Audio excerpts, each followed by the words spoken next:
Then the snail might come out of its shell. And then you'll see two little antennas popping out. Those are his eyes. And then he'll start crawling around on your hand. Yeah?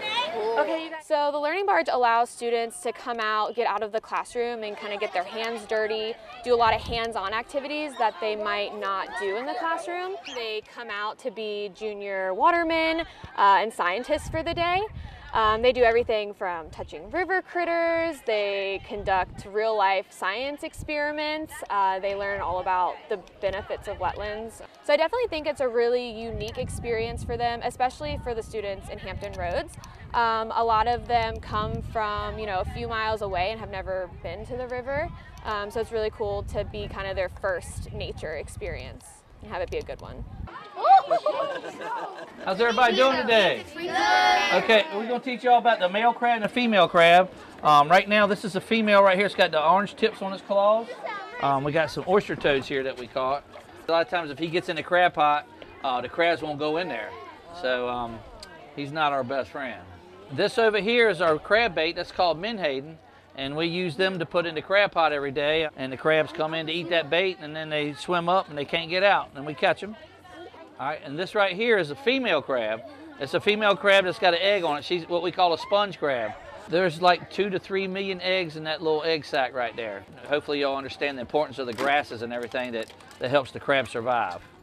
Yeah, the fertilizers that go on your yards a lot of times hurt our crabs. Sometimes the fertilizers for your yard aren't the best for the river. But when it rains, it washes it right back into the river. If he's smaller and he don't fit inside here, we throw him back, and we can catch him when he's good and fat. Jimmies and Sooks. Y'all tell your mom and daddy y'all learned about Jimmies and Sooks today. All right, y'all come and see us, okay? So at each station, the students learn a stewardship action that they can start taking today to help protect the future of the blue crab. And of course, the Atlantic blue crab is also very important to this region, to the Chesapeake Bay. Over the last 30 to 40 years, we've seen a decline in their population by 70%.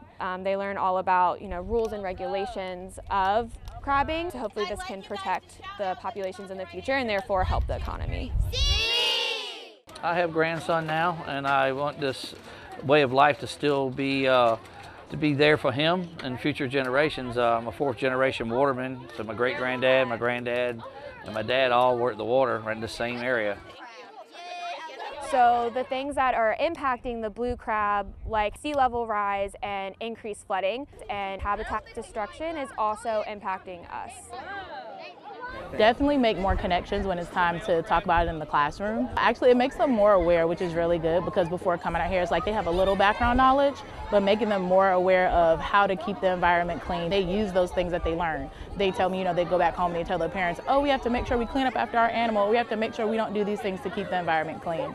So you definitely see the impact of it. They keep squirting it. Oh, water. Bye, guys.